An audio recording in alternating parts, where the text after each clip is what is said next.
Greetings, Wanderer. It is my pleasure to introduce you to a unique tour. One that won't take you to impressive landmarks or famous battle sites, but through a typical Athenian home. Claro que acepto. Pero antes, ¿quién eres? My name is Aspasia. Though I am not originally from Athens, I have climbed to the top of its social ladder using my wit and intellect. I've even earned the love of Pericles, one of the most powerful men in the city. The mind truly is a beautiful thing. ¿Qué opinas sobre este sitio? If Olympus is Zeus's sanctuary, then my house is my own. It is a place where I can shelter myself from the noise and stress of city life.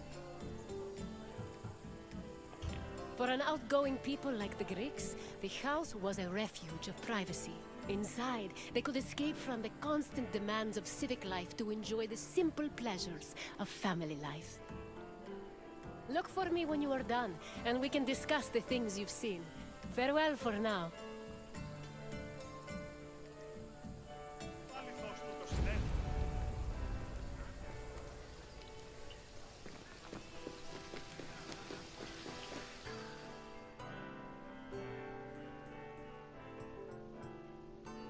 The house, or oikos, was a residence for Greek families and their slaves. Contrary to modern houses, which look outward, the Greek household was built to look inward on a courtyard. The courtyard was the house's central fixture. It was the building's main source of daylight, and also the location of religious altars dedicated to worship. The building itself was made up of familiar accommodations, including bedrooms, storage rooms, a kitchen, and a living room. Women were generally in charge of tending to the home, which in Greece was called oikonomia, a term that inspired the modern word economy.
¿Y este lugar?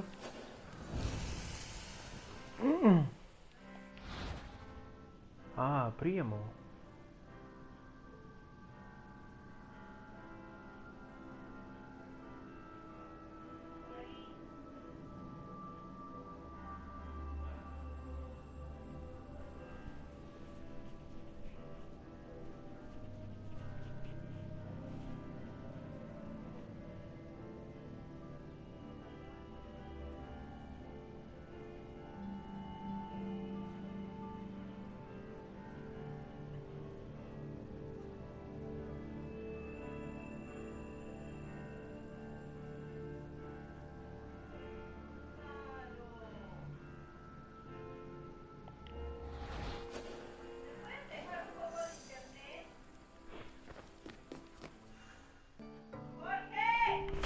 ¿Qué, mamá? A pasta was a corridor that connected a house's courtyard to its residential section. Archaeological evidence from the city of Olynthos reveals that pastors were added to Greek home design in the 5th century BCE. Mami, pero ¿y si te conectas a la otra red? Tepe el link. Es que yo estoy usando el 2.4.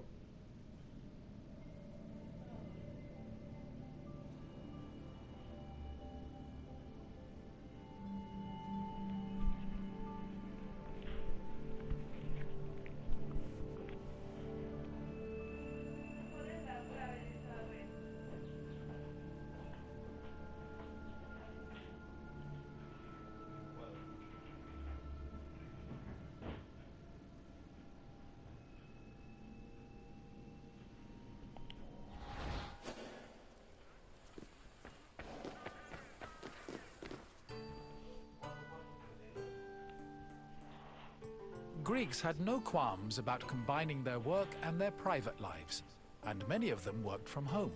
Artisans like blacksmiths, sculptors, and potters often had workshops in their houses. Some even operated small stores to sell their work. Similarly, doctors were known to treat patients in special offices located in their homes. Women also worked in the house and were responsible for making textiles, as well as producing clothes and supervising weaving, which was carried out by slaves. If the household was wealthy enough, they could even produce a surplus of textiles to sell in times of financial difficulty.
The inner courtyard was the nexus of the house. Functionally, it allowed air to circulate and also provided access to most of the rooms.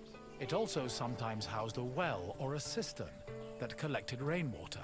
In the center of the courtyard was an altar to Zeus Hercules, who served as the protector of the household. Women would often use the space to sew and cook, while children used it as a play area. Furthermore, if the family had pets or animals, the courtyard was where they were allowed to run free.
bathroom was located in the back of the house. Much like today, it was used for cleaning and washing, although the Greeks used chamber pots instead of toilets.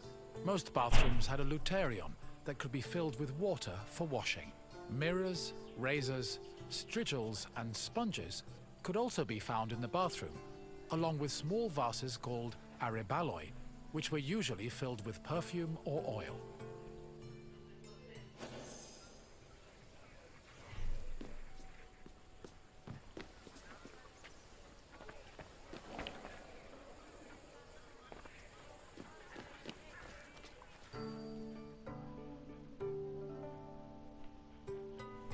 Greek homes had kitchens where the family's meals were prepared.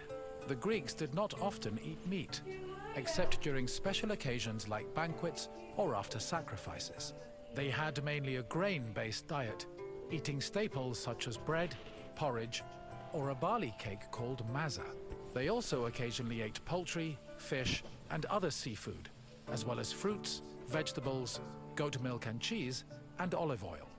Food was cooked on a tripod, or sometimes in a klebanos, which was a sort of mobile oven. Other cooking implements included braziers, mortars and pestles, a spit to hold food over a fire, platters, and frying pans. The family also used the kitchen to store food in containers called pithoi.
Symposia were major social institutions in Greece. They were drinking parties held exclusively for men.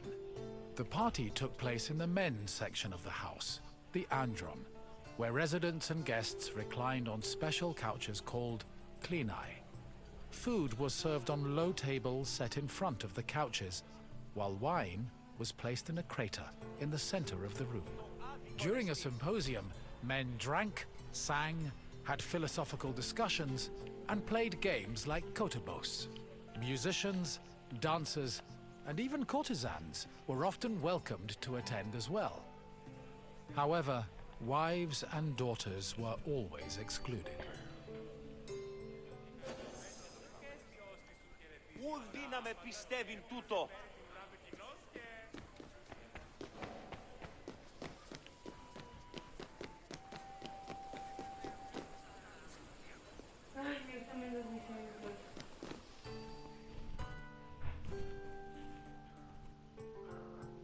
The Pyrgos, or upper stories, was the women's quarter of the house, where they could pursue their activities and observe the city without being seen themselves.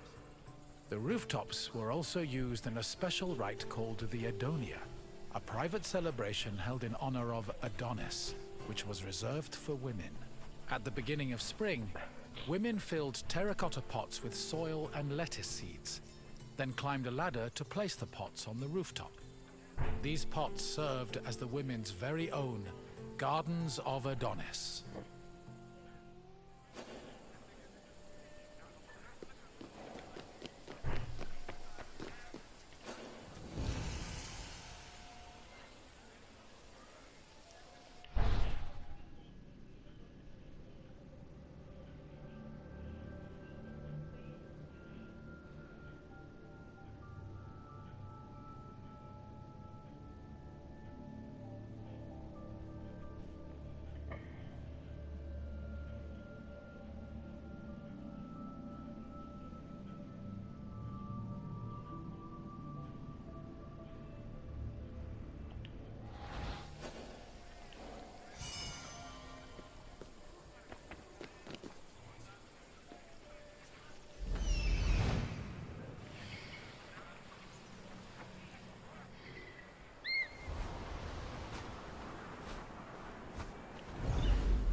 hope you now have a better understanding of the routines and home life of the Greek people.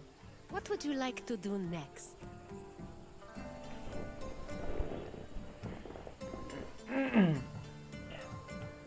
Then let's start with a simple question. Which group of people celebrated the Adonia? Men did have exclusive parties, but they were called Sybosia. Try another answer.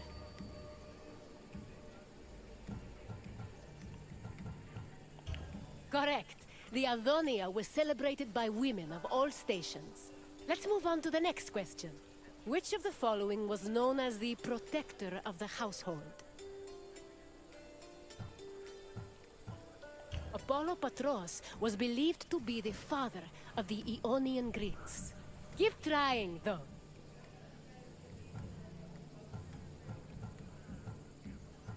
Yes, Zeus Herkios protected the household, and an altar to the god usually stood in the center of the house's courtyard. On to the final question. Which of the following was not located in the bathroom?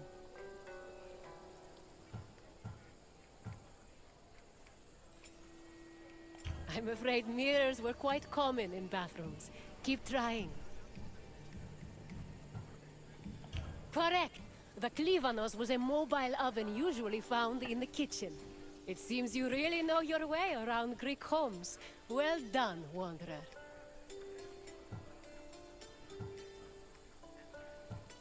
Farewell, Wanderer, and thank you for visiting my city.